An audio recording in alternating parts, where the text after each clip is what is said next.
ఓం విశ్వకర్మ గురవే నమః. ప్రేక్షకులందరికీ నమస్కారం. కర్ణపర్వంలో 8వ భాగానికి స్వాగతం. సంజయుడు అక్కడ తెలియజేస్తున్నాడు ధృతరాష్ట్రంతో, మహారాజా ఆ శైల్యుణ్ణి కర్ణుడు తిట్టిండు అని ఇట్లాంటిగా తెలియజేస్తున్నాడు. పార్థుని సామర్థ్యము దూర్తాకను ఏ గతి యౌవునో దురమున నేడు సార్థకమేమి కనోటను కర్తవ్యముతోను గుర్తుగాద నీకు. నువ్వు మాటి మాటికి నన్ను హింసిస్తూనే ఉన్నావు మాటలతోటి.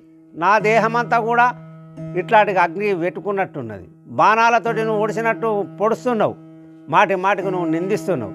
ఇవాళ అర్జునుని గతి ఏమవుతుంది యుద్ధరంగం లోపల నువ్వు చూసుకుంటే ఏరవు.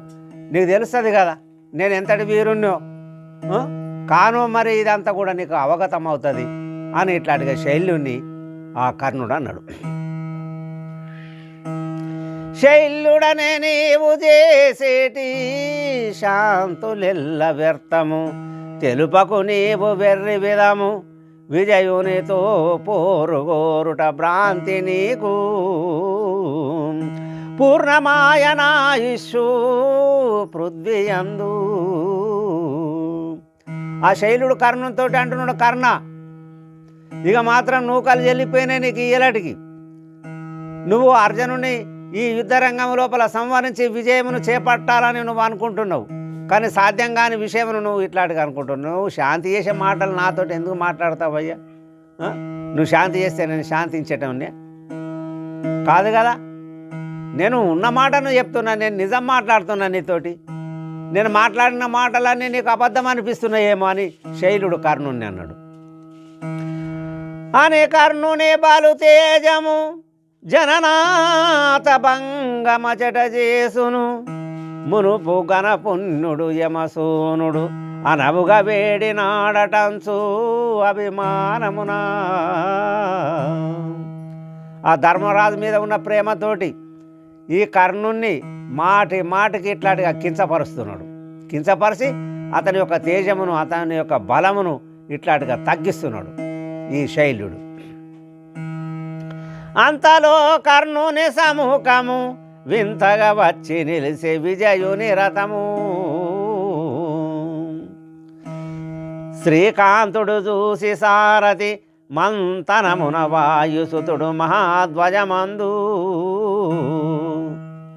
ఆ కర్ణుని ముందరికి శ్రీకృష్ణ పరంధాముడు అర్జునుని రథమును తీసుకొని వచ్చిండు.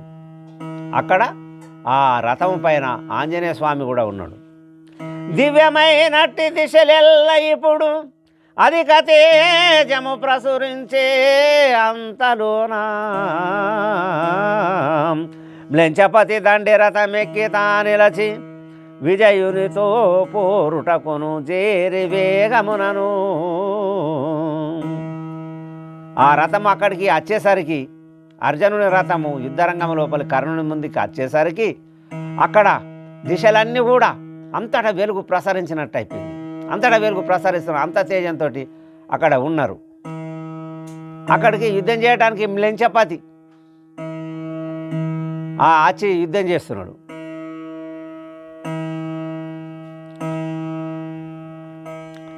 శరములగటితము విడిచే కరిరథములప్పుడు పార్థుడు రణమునందు ఇరవుగా వచ్చెను భీముడర్చుచు దుశ్చరుతుడు చూసి ఎదుట దుశ్శాసనుడు. ఇక్కడ ఆ అర్జునునితోటి యుద్ధం చేయంగా భీమసేనుడు చూసి వచ్చిండు యుద్ధరంగం లోపలికి. వచ్చి బాణాలను వేస్తున్నాడు. అప్పుడు ఇది చూసినటువంటి దుశ్శాసనుడు వచ్చి ఆ భీముని ఎదుర్కొన్నాడు. శరములాతో జేర్జేరి దుశ్శాసను శరములాతో జేర్జేరి దుశ్శాసను చేసేను భీముని వేగా నరవరాసూర్ణము చేసే రథమును నరానాథులు గని బాగా కురువరు అనుజోని బలము దురామందున ఎన్నగా గణము శరములాతో జేరి. ఆ దుశ్శాసనుడు ఆ భీముని పైన బాణాలను వేసి ఆ భీముని యొక్క రథమును ఇట్లాంటిగా బాణాల చేత ఇరగొట్టిండు. ఆ దుశ్శాసను యొక్క బలము, దుర్యోధనుని యొక్క తమ్ముడు దుశ్శాసను వాని బలముని చూసి చాలా ఆశ్చర్యపడుతున్నారు ఎవరు అక్కడ ఈ కౌరవ సైన్యం లోపల ఉన్నటువంటి వీరులందరూ కూడా. ప్రళయ కాలము రీతి భీముడు పరమాశక్తి నటు వేసి ఇలపై వేసి నిలిచి చేతునేమి ఇలా పతులెల్లను చూసి వాయు చూడని కాలంబు వినూరా కళని పాలంబు ప్రళయకాలము రీతి భీముడు. యమధర్మరాజు వలె భీమసేనుడు, ఈ భీమసేనుడు కూడా చాలా బలంగా బాణాలను వేస్తున్నాడు. ఆ దుశ్శాసనుడు వేసిన బాణాలన్నీ కూడా ఇట్లా పట్టుకుంటా ఇరగొట్టుకుంటా పారేస్తున్నాడు. అప్పుడు రాజులు చూసి వాయు చూడనే కాలంబు వినరా కలని పాలంబు వాయు చూడనే కాలంబు.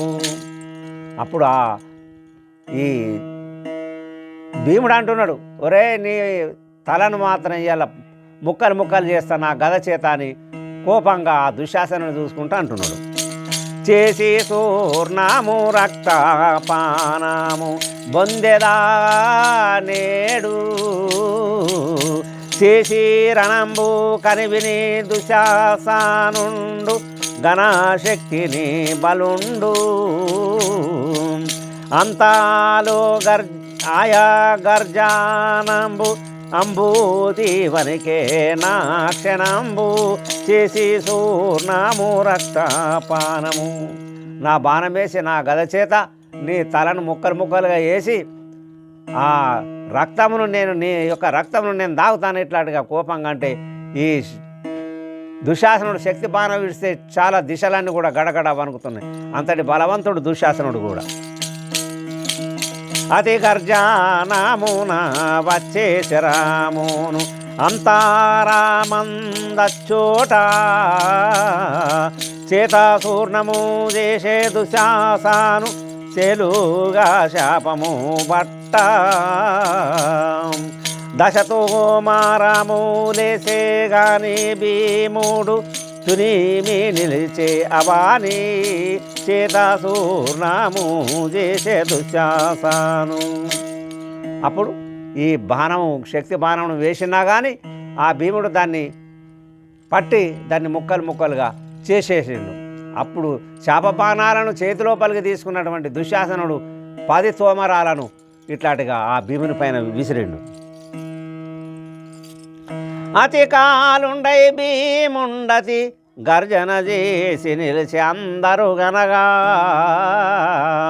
క్షితివర దుశ్శాసనుని రథసూర్ణము చేసినప్పుడు రణమునందు. అప్పుడు ఆ భీముడు చాలా కోపంతో లొల్లి వేసుకుంటా, గర్జన అంటే లొల్లి వేసుకుంటా అక్కడ ఆ దుశ్శాసను యొక్క రథమును సూర్ణం చేసిండని సంజయుడు ధృతరాష్ట్ర మహారాజుకు ఈ విధంగా తెలియజేసిండు. ఇలా మీద నిలిచే గని బలు గదకరమునందునను బోని బాగుగా దింపి తలపై వేసిత మూర్ఛతో కలకర్ముడు బడితే చూసి కర్ణుని సుతుడు. ఆ భూమి మీద ఉన్నటువంటి ఈ దుశ్శాసనుని భూమి మీద ఉన్నటువంటి భీముడు వీళ్ళిద్దరు కిందనే ఉండి యుద్ధం చేస్తున్నారు. ఈ భీముడు గదను తింపి ఆ దుశ్శాసనుని తల మీద వేసిండు. అప్పుడు ఆ దెబ్బకు ఆ గదగాతకు దుశ్శాసనుడు చక్కరచి కింద పడిపోయిండు. అది చూసినటువంటి ఆ కర్ణుని యొక్క కుమారుడు వచ్చి దుశ్శాసనుని వద్దను నిలుచుండి గాలి విసురుసు తెలివిగాంచు మనుచు మూర్ఛ విడి భీముని మోము చూసితే వాని ఉరముపై శరంబొకటి పెట్టి. ఆ కర్ణుని యొక్క కుమారుడు వచ్చి ఈ దుశ్శాసనునికి ఇట్లాంటిగా గాలి విసురుతున్నాడు. అదే సమయం లోపల భీముడి దగ్గరకు వచ్చి ఆని దుశ్శాసనుని ఛాతిపైన బాణం పెట్టి నిల్చున్నాడు. తెలివిగాంచి చూసేటోళ్ళకి భీముడు తన ఛాతి మీద బాణం పెట్టి ఉన్నాడని ఇట్లాంటిగా తెలుసుకున్నాడు దుశ్శాసనుడు. అనే దుష్ట నష్ట చండాల, అనే దుష్ట నష్ట చండాల, ద్రౌపది వెంట్రుకలు బట్టి చాలా, అనే దుష్ట నష్ట చండాల, సభలోన గుంజిన కరము ఇదే అని విరిచి వాని మస్తకాము, సభలోన గుంజిన కరము. ఒరే దుర్మార్గుడా, దుష్టుడా, ఆనాడు సభ లోపల ఇదే చేతి కదా ద్రౌపదిని గుంజుకొచ్చింది అని ఆ చేయిని ఇరగొట్టిండు భీముడు. వాని మస్తకాము పైగొట్టి పూనే శస్త్రంబు కొనే దుశ్శాసనుని శిరంబు, ఇల మీద వేసి రుదిరామును క్రోధమున ప్రాచన జయగాను, పైగొట్టి పూనే శస్త్రంబు, నెత్తి మీద ఒకటి దర్శి అప్పుడు ఆ దుశ్శాసనం యొక్క తలను కోసి ఆ రక్తమునంతా కూడా తాగుతున్నాడు. దుశ్శాసనం యొక్క రక్తమును తాగిన కోపంతో కని వీరులని రుధిరంబు తాగే ఇలలోన దైత్య చందంబు, కని వీరులని రుధిరంబు, ద్రౌపది తల వెంట్రుకలను తడిపి ముడి వేసేనప్పుడు వేగము నాను, కని వీరులని రుధిరంబు. అబ్బా, భీముడు దుశ్శాసనుని యొక్క రక్తం తాగిండు, ఒక రాక్షసి మాదిరిగానే ఇట్లాంటిగా రక్తంనంతా కూడా తాగిండని ఇట్లాంటిగా అనుకుంటే రంగానే భీముడు రక్తం తీసుకెళ్ళి ద్రౌపది యొక్క తల వెంట్రుకలను తొందరగానే ఇట్లాంటిగా ఆ పని చేసుకొని ఇక్కడికి వచ్చేసిండు. అనగా భీముని దేహమంతా రక్తమద్దుకొనే దేహంబునంతా, అనగా భీముని దేహమంతా విక్రాదూషండుడయ్యి నిలసి పలికే దుశ్శాసనుని ప్రేత చూసి, అనగా భీముని దేహమంతా వేగంగా వెళ్ళి వచ్చి ఆ రక్తముని తన శరీరంకు రాసుకున్నాడు. అప్పుడు ఆ దుశ్శాసను యొక్క ప్రేతాన్ని చూసుకుంటా ఈ భీముడు అంటున్నాడు, భీష్మ ద్రోణుల వాక్యములు, భీష్మ ద్రోణుల వాక్యములు తల్వూరాయిగ పాండునందానులు, చెండులంటివి సభలో నీవు దాని అనుభవమిక గూర్చినావు, భీష్మ ద్రోణుల వాక్యములు. ఒరే, ఆనాడు సభ లోపల భీష్ముడు ద్రోణుడు కురు పెద్దలందరూ కూడా విదురుని కాడికి వెళ్ళి ఎన్నో మంచి మాటలు చెప్పినా కానీ మీరు విన్నారా? వినలేదు. ఏ ఒక్క మాట కూడా మీరు అవునని ఇట్లాంటిగా అనలేదు. నువ్వు ఆ ద్రౌపదిని ఆనాడు ఇట్లాంటిగా సభ లోపల గుంజుకొచ్చి మమ్ముని నపుంసకులని అన్నావు. వాళ్ళు ఎన్ని మంచి మాటలు చెప్పినా అవి మీరు వినలేదు. ఇప్పుడు వాళ్ళు చెప్పిన మాటలు ఇక తల్లుని మీరు అందరు కూడా అని ఆ భీముడు చాలా కోపంతో ఆ దుశ్శాసన ప్రేతను ఇట్లాంటిగా కాలుతోటి తాడనం చేసుకుంటా తన్నుకుంటా ఇట్లాంటిగా మాట్లాడుతున్నాడు. అని అర్చి పాల్గొనాదుడు పూర్ణమాయానా శబదంబు నేడు, అని అర్చి పాల్గొనాదుడు కురుపతి శిరము ఈ విధము దుర్మీదర మీద వేతు బహుజనము, అని అర్చి పాల్గొనాదుడు. ఇట్లాంటిగా పెద్దగా బిగ్గరగా అరిసి, అర్జున ఇగో చూడు ఈ దుశ్శాసన గతి ఏమైందో ఇప్పుడు చూడు, ఇట్లాంటిగానే అవుతుంది దుర్యోధన గతి కూడా. దుర్యోధన తప్పకుండా ఈ భూమి మీద నేను ఇట్లాంటిగానే పడగొట్టి వాని తలను పైన కాలు పెట్టి నేను రాస్తా, నువ్వు చూడని ఇట్లాంటిగా ఆ భీముడు అర్జునునితోటి అన్నాడు.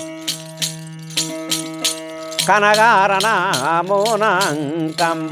చూర్ణము చేసేదా అనేకంబు, కనగారణమోనంకంబు ఆనందమున బలములోన తిరుగాగా వీరులెల్ల కంపమున అనగా రణమునంకము. మంది అందరు చూడంగా, రాజులందరూ చూడంగా, సైనికులందరూ చూడంగా నేను మాత్రం తప్పకుండా ఆ దుర్యోధను తొడలను ముక్కలు వేస్తా. ముక్కలు వేసి ఇట్లాంటిగానే ఈ దుశ్శాసనం ఎట్లాంటిగా భూమి మీద పడగొట్టినో ఆ దుర్యోధను ఇట్లాంటిగానే పడగొడతా అని చాలా కోపంతో ఆ మాటలని తన భుజం పైన గదను పెట్టుకొని ఆ యుద్ధరంగం లోపల చాలా సంతోషంగా ఇట్లాంటిగా తిరుగుతున్నాడు.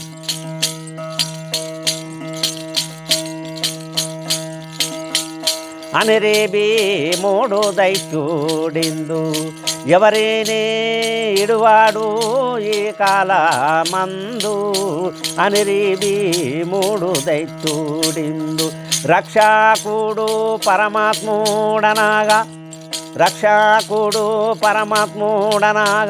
రథమున కౌరవుడొకడు వేగా.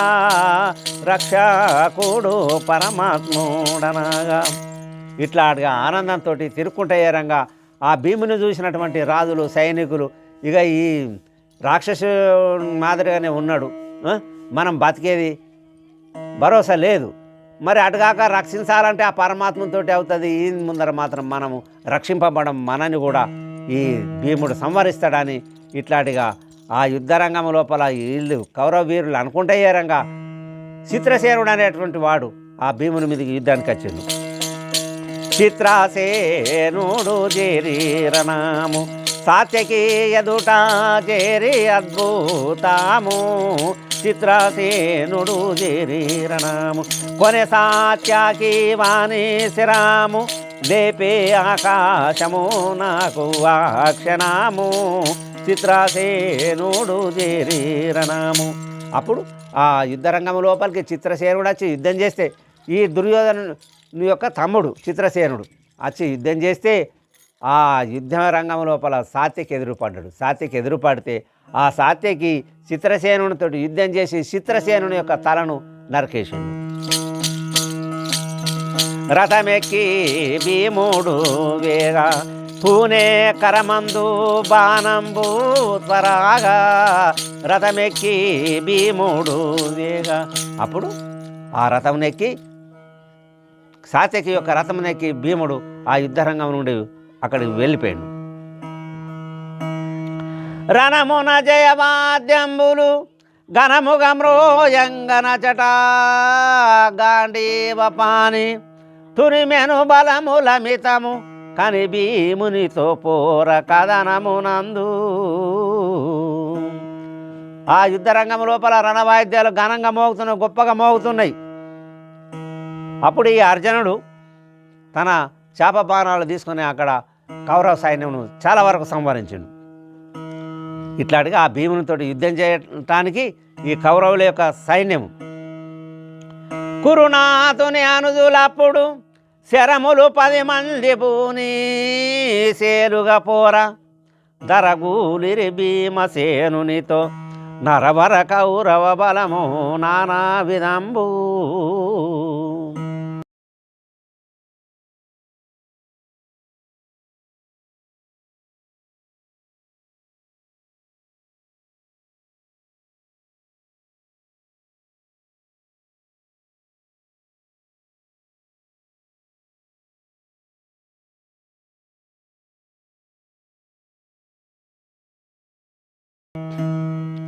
ఆ దుర్యోధనుడు యొక్క తమ్ముడు 10 మంది చేప బాణాలను తీసుకొని వచ్చి అక్కడ యుద్ధం చేస్తున్నారు.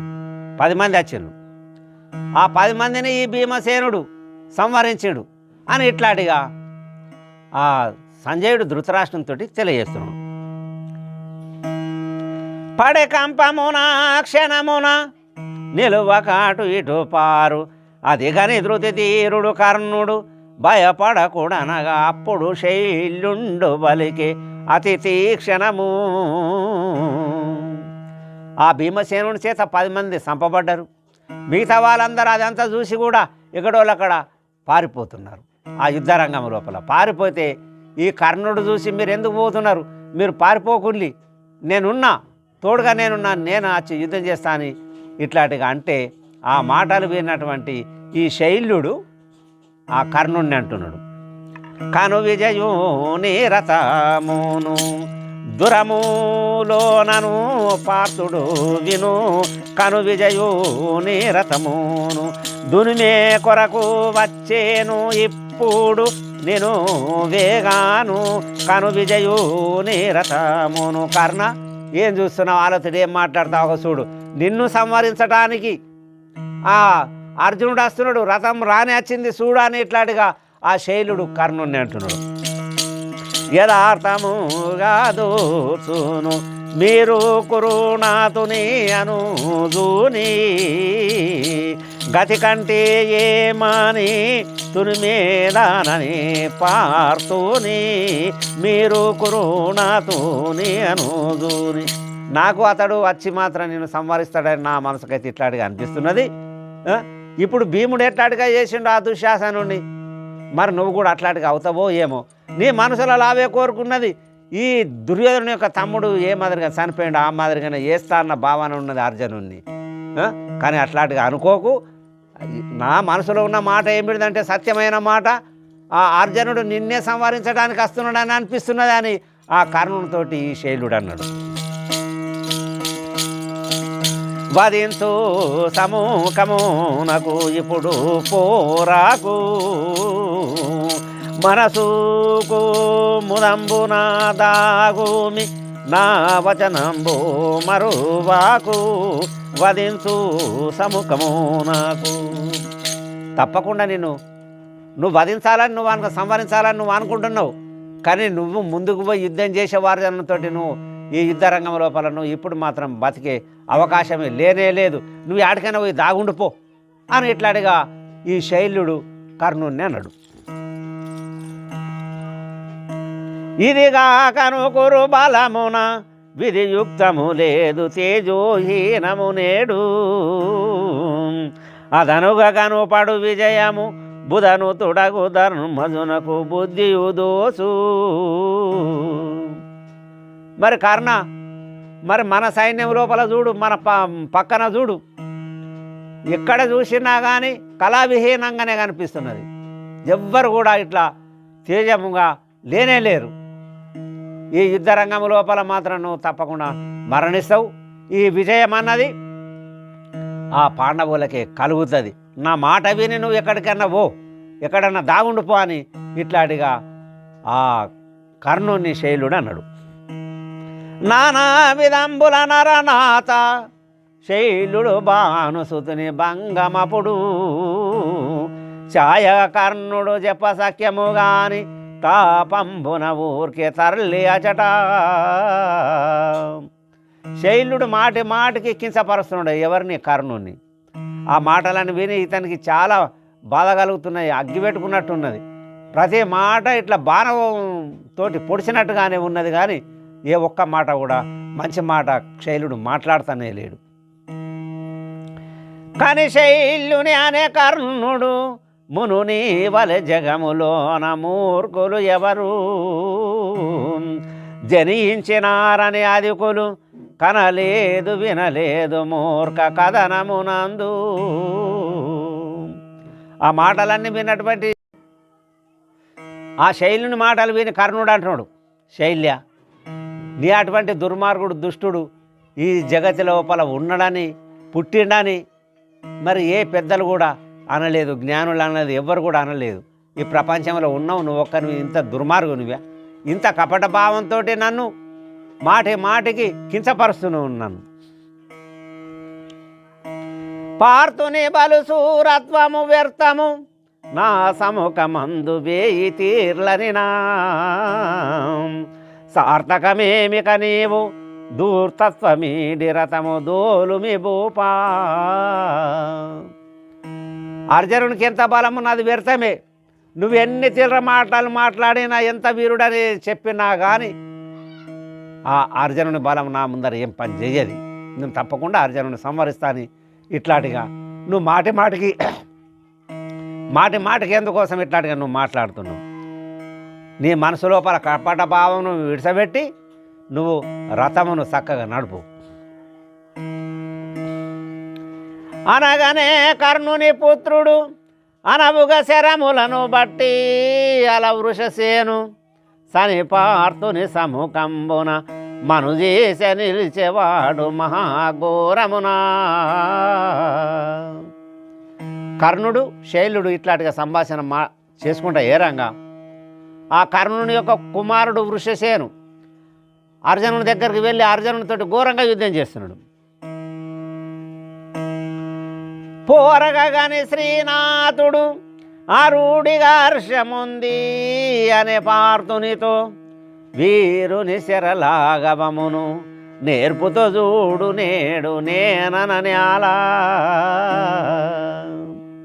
ఆ పరమాత్ముడు అర్జునునితో అంటున్నాడు, అర్జున కర్ణుని యొక్క కుమారుడు వృషసేనుడు ఒక చూడు ఎట్లాంటిగా బాణాలను వేస్తున్నాడు, చాలా వీరాది వీరుడు, కర్ణుడు మాదిరిగానే యుద్ధం చేస్తున్నాడు చూడు, నేను నీకు చెప్పే అవసరం లేదనుకుంటా అని ఆ పరమాత్ముడు అర్జునునితో అన్నాడు.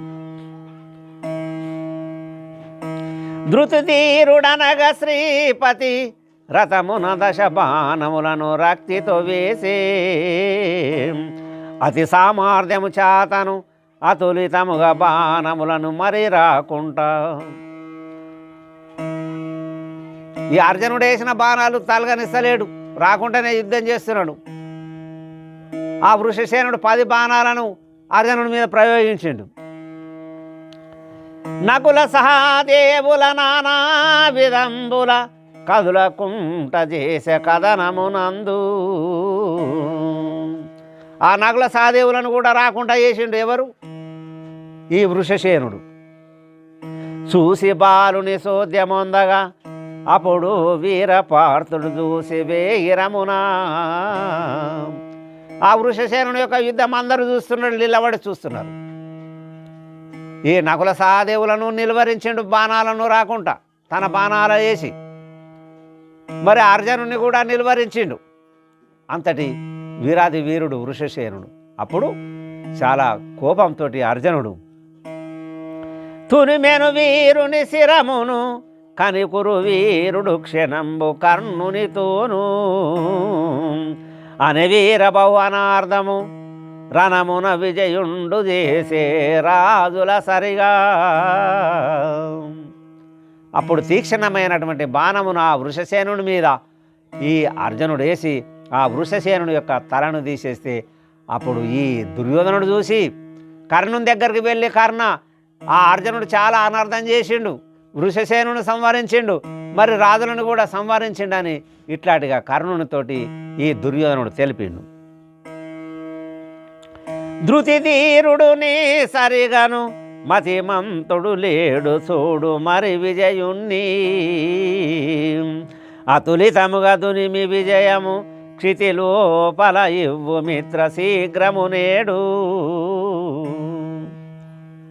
నీ మాదిరిగా నా వృషసేనుడు వీరాది వీరుడు, ధైర్యము కలిగినటువంటి వాడు, నీ అంతటి ధైర్యవంతుడు ఈ లోకమందు ఎక్కడ లెంకినా కానీ దొరకడు.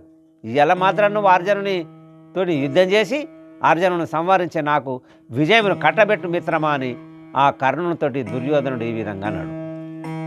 విని కర్ణుడు కురుపతితోననే విని కర్ణుడు కురుపతితోననే నా వీరా పరాక్రమము నేడు కను విజయోని ముహూర్తము నానే కదులాక చేతు నిపుడు అవుటాలస్యామేమి మరి పార్థుని రసారథి ఏమి విని కర్ణుడు కురుపతితోననే. ఈ దుర్యోధనుడు మాటలు విన్నటువంటి కర్ణుడు అంటున్నాడు, దుర్యోధన ఆ అర్జునుని నిలువరించడం కాదు, సంహరించడం ఏం పెద్ద పని కాదు. కానీ అక్కడ ఆ రథము పైన రథం నడిపేటోడు శ్రీపతి, ఆ విష్ణుమూర్తి, ఆ కృష్ణమూర్తి ఆ అర్జునుని యొక్క రథమును నడుపుతున్నాడు చూడు నువ్వు. పతిత పావనుడు అతి సమర్థుడు పరగా శైలుడెందు అతి కపటుడు సారాధ్యము నందు అనే మాటలు మను సందు వినేమతి భంగం బౌక్షితి నాయక ఏ మనవలేను పతిత పావనుడు అతి సమార్థుడు. పరమాత్ముడు ఎంతో వీరాది వీరుడు. ఆయనకు ఇది చెయ్యరాదన్నమాట ఏమి లేనే లేదు కదా. వీరాది వీరుడు ఆ పరమాత్ముడు అక్కడ రథసారథిగా ఉన్నాడు. అర్జునుని యొక్క రథమును నడుపుతున్నాడు. మరి నా రథసారథి శైలుడు మాటి మాటికి నన్ను కించపరుస్తున్నాడు. ఈ వీరుడు ఈ రాజు ఇట్లాంటిగా ఉన్నాడు నాకు రథసారథిగా. ఎంత దుర్మార్గుడు, ఎంత దుర్మార్గం పని చేస్తున్నాడు. మాటి మాటికి నన్ను కించపరిచే నా యొక్క తేజమునంతా కూడా క్షీణింపజేస్తున్నాడని ఆ దుర్యోధనుడితోటి కర్ణుడు అన్నాడు. కాగాను రణమునను ఒక శరము కలాదిక విజయుని నేడు వేగాదుని మీద గాని ముందార విపరీతము భార్గవుడు శపించిన శాపము చాత అప్పుడే మౌనో కురునాథ కాగాను రణమును. దుర్యోధన, నా దగ్గర ఒక బాణం ఉన్నది. ఆ బాణంతో అర్జునుని తప్పకుండా సంహరించవచ్చు. కానీ ఇంతకుముందు నాకు శాపం తగిలింది. మరి ఆ బాణం పని చేస్తుందో చెయ్యదో అది మాత్రం నాకైతే తెలియడం లేదు. అప్పుడు ఏమవుతుందో ఏమి విపరీతం అవుతుందో ఏమో అని ఆ దుర్యోధనుడితోటి కర్ణుడు అన్నాడు. అని విధమున కర్ణుడు మనుజేసునితోను బలికే మహావేగమునా తన రథమెక్కెను శీఘ్రము రణముకు నిల్చె రాజుల సరిగా. ఆ భార్గవుడు అంటే పరశురాములు పెట్టిన శాప కారణంగా మరి ఆ బాణం వెళ్ళి ఆ అర్జునుని సంహరిస్తుందో లేదో నాకైతే తెలియదు. కానీ నా దగ్గర ఒక బాణం ఉన్నదని అప్పుడు రథం ఎక్కి ఆ కర్ణుడు అర్జునుడితో యుద్ధం చేయడానికి వెళ్ళిండని అక్కడ సంజయుడు ధృతరాష్ట్రంతో ఈ విధంగా తెలియజేసిండు. పరమాత్ముండనే పార్తుని కరిరథములు మనుజేసులెల్ల కర్ణుని చాత దురభూమిలో పడి రమితము సరగుణ వీరుని వధించు సంగరమందు. ఆ కృష్ణ పరంధాముడు అంటున్నాడు, అర్జున, కర్ణుని చేత చాలా సైనికులు సంహరింపబడ్డారు, రాజులు సంహరింపబడ్డారు. మరి గుర్రాలు, ఏనుగులు ఎన్నో పోయినాయి, రథాలు కూడా పోయినాయి. ఇవాళ మాత్రం నువ్వు ఎట్లనే చేసి ఆ కర్ణుని సంహరించాలని అర్జునునితోటి అన్నాడు. పరమాత్ముని గని అనే పార్తుడు మహాపంతామేమి దురామందు వీర కర్ణుని దునేమి విజయము ఇచ్చేదవు జగమందు నీవికా కలవు బౌరునాము నీవు మాకున్నావు అరే నిజాము పరమాత్ముని గని అనే పార్తుడు. ఆ పరమాత్మని చూసి అర్జునుడు అంటున్నాడు, మా పంతం ఏం చేస్తుంది, మా బలం ఏం చేస్తుంది, ఏదానికన్నా నువ్వే ఉన్నావు కదా. ఆ కర్ణుని సంహరించి ఆ విజయమును ప్రసాదించేటి వానివి నువ్వే, సంహరించుటోనివి నువ్వే, విజయమును ప్రసాదించుటోని నువ్వే, సర్వము నువ్వే. మా పంతము మా బలము ఏమి పని చెయ్యది నీ బలం ముందర. మారా జన కాసుకు మారా సుందర కావా పరాత్పరా దేవా వారి జానేత్ర లోక పవిత్ర వాసిగా దాసుల బ్రోవా నీవు జన్మించినావు ఎందు సురావందిత లోకమునందు మారాజన కాసుకుమార సుందర. ఓ పరమాత్మ, కాపాడటానికి నువ్వు ఉన్నావు కదా, మరి నువ్వు కాపాడేవానివి, నువ్వు ఈ పాండవుల పాలకుడవని ఇట్లాంటిగా జగమంతా కూడా బ్రహ్మాండమంతా కూడా ఇట్లాంటిగా మాట్లాడతారు. మమ్ముని కాపాడటానికే నువ్వు ఈ లోకం లోపల అవతరించిన పరమాత్మని ఆ కృష్ణుణ్ణి ఈ అర్జునుడు అంటున్నాడు. పాండవ పాలకుడావని బ్రహ్మాండము నిండే కీర్తి పరమేశ అండజావాహన హరాసుర వినుత కండా తేజ దశాదీశ మా కిలలో జయామిచ్చేవు బలు సంపన్నులా చేసేవు పాండవ పాలకుడా వని బ్రహ్మాండము. పాండవులను రక్షించటానికి ఈ భూలోకం లోపల అవతరించిండు పరమాత్ముడని ఇట్లాంటిగా బ్రహ్మాండం అంతా కూడా తెలిసిపోయి ఉన్నది. అందరూ కూడా ఇట్లాంటిగానే మాట్లాడతారు. పరమాత్మ నువ్వే ఈ యుద్ధరంగం లోపల మాకు విజయమును ప్రసాదించేటోని నువ్వే అని ఇట్లాంటిగా ఆ విజయమును ప్రసాదించి మమ్మల్ని గొప్ప వాళ్ళను చేసేవాడవు నువ్వే, సమస్తము నీవే పరమాత్మ, మాకేం తెలియదని ఇట్లాంటిగా ఆ అర్జునుడు అని శ్రీపతి శరణంబులకు కని మ్రొక్కి విజయుడపుడు కొని శాపముతా శనికర్ణుని సముఖంబున జననాథ నిల్చినప్పుడు జనులెల్లగనా. ఆయనను కృష్ణమూర్తిని ప్రార్థించి అర్జునుడు 2 గాలకు దండ ప్రణామాలు చేసి శాపబాణాలను తీసుకొని రథమెక్కి ఆ కర్ణుని ముందర పోయి నిలబడ్డాడని సంజయుడు ధృతరాష్ట్రంతో ఈ విధంగా తెలియజేసిండు. తర్వాయి భాగాన్ని మనం మరో వీడియోలో తెలుసుకుందాం. ప్రేక్షకులందరికీ నమస్కారం. అంతవరకు సెలవు.